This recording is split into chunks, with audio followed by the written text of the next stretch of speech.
Hello students, आज की इस वीडियो में कक्षा 5 विषय भाषा भारती पार्ट 9 रम्मू और कल्लू चैप्टर का नाम है। जो 8th ग्रेड अभ्यास पुस्तिका जारी की गई है, इसे हम हल करने वाले हैं। तो यहाँ पर आपको ऑब्जेक्टिव प्रश्न में पहला प्रश्न देखने को मिलेगा कि बाबूजी के समझाने के बाद क्या हुआ। तो आप इसका उत्तर लिखेंगे ऑप्शन डी, रम्मू और कल्लू में अच्छी जीवन यापन की इच्छा हुई। ओके, एक और आपको इम्पोर्टेंट बात बता दें प्यारे बच्चों, ये जो आप देख रहे हैं पार्ट 9, इससे पहले पार्ट 1 से 8 तक का हमने वीडियो बना दिया है। अगर आपने नहीं देखा है तो आप चैनल पर जाकर देख सकते हो। प्लेलिस्ट बना दी है, प्लेलिस्ट में जाइए और वहाँ से उन वीडियो को भी देख लीजिए। यहाँ पर प्रश्न तो देखें, रतिया ने क्यों कहा कि बाबूजी आपने उनका जीवन बदल दिया। तो आप इसका उत्तर लिखेंगे क्योंकि बाबूजी ने दोनों को पढ़ने के लिए क्या किया, प्रेरित किया था। तो इस तरीके से प्यारे बच्चों आप इस प्रश्न का उत्तर करेंगे। इसके बाद देखिए प्रश्न 2 के बाद प्रश्न क्रमांक 3 है कि रम्मू और कल्लू की पढ़ाई का जिम्मा किसने लिया। तो आप इसका उत्तर लिखेंगे बाबूजी ने लिया। किसने लिया? बाबूजी ने। चौथा प्रश्न है कि दोनों परिवारों के साथ साथ मिठाई खाई। उक्त वाक्य में क्रिया का कौन सा प्रकार है। तो आप इस प्रश्न का उत्तर लिखेंगे। इसमें सकर्मक क्रिया आपको यहाँ पर देखने को मिल रही है। इसके बाद प्रश्न 5 देखें, खिड़की शब्द का बहुवचन लिखिए। तो आप यहाँ पर खिड़की शब्द का बहुवचन खिड़कियाँ कर देंगे। ठीक है। इसके बाद प्रश्न 6 है आपका कि यदि रम्मू और कल्लू आपकी कक्षा में होती तो आपको उनके साथ कैसा व्यवहार करते। तो आप उनके साथ कैसा व्यवहार करते, तो आप मैत्रीपूर्ण यानी कि मित्रतापूर्वक व्यवहार करते। प्रश्न 6 के बाद प्रश्न 7 देखें। प्रश्न क्रमांक 7 है, दिए गए मुहावरों का अर्थ लिखकर वाक्यों में प्रयोग कीजिए। जैसे पहला है 9 2 11 होना, तो इसका अर्थ हो जाएगा भाग जाना। तो वाक्य में प्रयोग क्या होगा कि पुलिस को देखकर चोर 9 2 11 हो गए। दूसरा है मन मारकर रह जाना, तो इसका आप अर्थ लिखेंगे मन के भावों को मन में दबा देना। तो यहाँ पर आप वाक्य में प्रयोग करेंगे रमेश को नई गाड़ी के लिए मन मारना पड़ा। तो इस तरीके से आप प्रश्न 7 का उत्तर लिख लेंगे। इसके बाद हम देखेंगे आपका प्रश्न 8। प्रश्न 8 है रम्मू और कल्लू की पढ़ाई करने की इच्छा और तेज कैसे हो गई। तो आप इसका उत्तर लिखेंगे रम्मू ने प्रथम श्रेणी में अंक प्राप्त किए और कल्लू भी द्वितीय श्रेणी के अंकों से उत्तीर्ण हुई। इससे उनकी पढ़ने की इच्छा और तेज हो गई।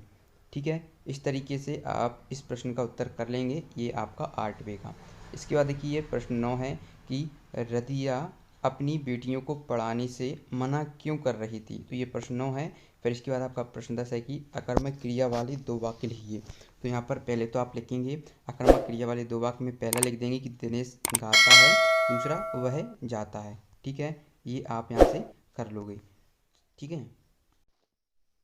इसके बाद आप यहाँ पर प्रश्न 11 देखेंगे, सकर्मक क्रिया वाले 2 वाक्य लिखिए और वाक्य में क्रिया कर्म शब्द को रेखांकित कीजिए। तो रेखा पुस्तक पढ़ती है, तो यहाँ पर जो पढ़ती है वो वह क्या आपकी यहाँ पर क्रिया है।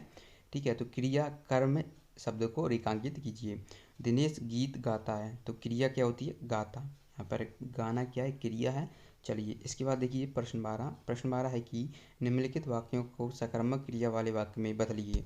तो यहाँ पर जैसे उसने देखा, तो सकर्मक क्रिया में बदलेंगे तो क्या करेंगे, उसने सिर देखा। मोहन पढ़ता है, मोहन पुस्तक पढ़ता है ना। वह खाती है, वह खाना खाती है। तो ये सकर्मक वाक्य हो जाएगा। एक वाक्य को देखकर सकर्मक वाक्य में बदलना है। प्रश्न 13 देखेंगे यहाँ पर आप। तो प्रश्न 13 आपको देखने को मिल रहा है कि प्रश्न 13 निम्नलिखित शब्दों में से प्रयुक्त चिन्हों के बाद के शब्द अनुमान के आधार पर लिखिए। जैसा कि चांद, तो चांद सूरज, जैसे जैसे तैसे, चाचा चाची, कहीं ना कहीं, भाषा बोली या आप भाषा शैली भी लिख सकते हो, दीप ज्योति। फिर इसके बाद आप यहाँ से करोगे कर्म फल। प्रश्न 14 देखेंगे। प्रश्न 14 है निम्नलिखित स्थितियों में योजक चिन्ह लगाकर शब्द बनाइए। तुलना करने वाले शब्द जैसे सा सी से, जैसे कि 2 शब्दों के बीच में और की स्थिति होने पर, तो क्या राम और लक्ष्मण। दूसरा देखें 2 शब्दों के बीच में का की स्थिति होने पर कमल का फूल, तो का की स्थिति है।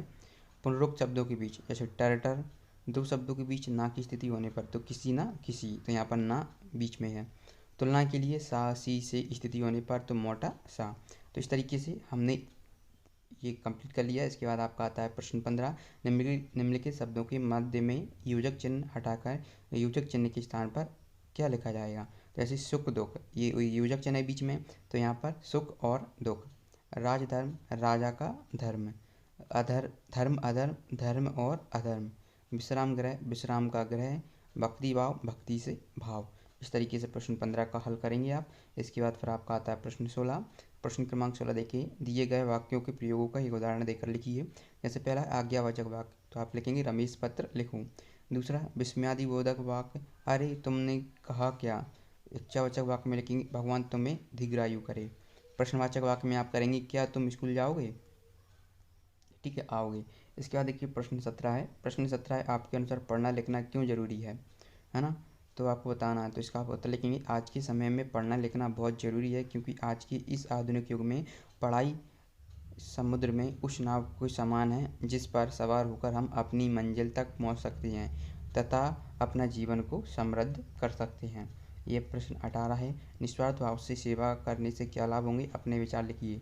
उत्तर लिखेंगे यहाँ पर आप प्रश्न 18 जैसे कि देख पा रहे हैं, ये प्रश्न 18 है, निस्वार्थ भाव से सेवा करने से हमारा जीवन सार्थक हो जाता है, इससे हमें आत्म सुख की प्राप्ति होती है। इस तरीके से आप इस प्रश्न का